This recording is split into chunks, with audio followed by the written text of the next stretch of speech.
Maya stared at her computer screen.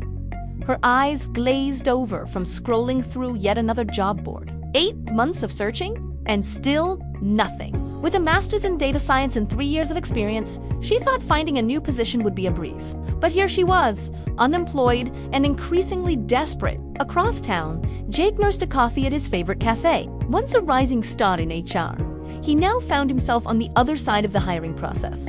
His insider knowledge had become a curse, revealing the dark underbelly of modern recruitment. He couldn't unsee the manipulation, the AI-driven facade that had replaced genuine opportunity. At the local community center, Mrs. Chun led her weekly knitting circle. The retired recruiter often reminisced about the days when hiring was a human-to-human affair. As she guided younger members through a difficult pattern, she couldn't help but draw parallels to the intricate web of deception now ensnaring job seekers. The problem wasn't just Maya's struggle. It was a systemic issue plaguing the job market. Ghost jobs with laundry lists of impossible requirements flooded online platforms. AI gatekeepers filtered out countless qualified candidates before a human ever laid eyes on their applications. The illusion of choice masked a harsh reality. Many of these positions were never meant to be filled. Companies had discovered a loophole, a way to game the system for their benefit.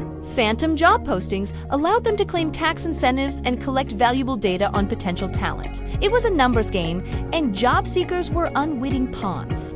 The impact was staggering. Studies suggested that up to 40% of listed jobs were fake, creating a mirage of opportunity in an increasingly arid employment landscape.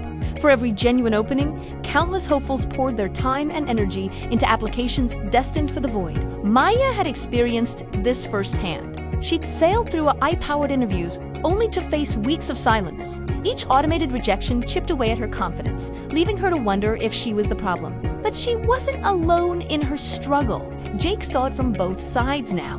He recognized the telltale signs of companies perpetually hiring without ever intending to bring anyone on board. It was a performance, a dance designed to keep the illusion of growth alive while actual opportunities withered on the vine. As Mrs. Chun guided her knitters through the final rows of their project, she couldn't help but feel a pang of sadness. The workforce she once knew had become a phantom, a ghostly reflection of what it once was. But in the faces of her young protégés, she saw a glimmer of hope. Perhaps, with awareness and collective action, the tide could still turn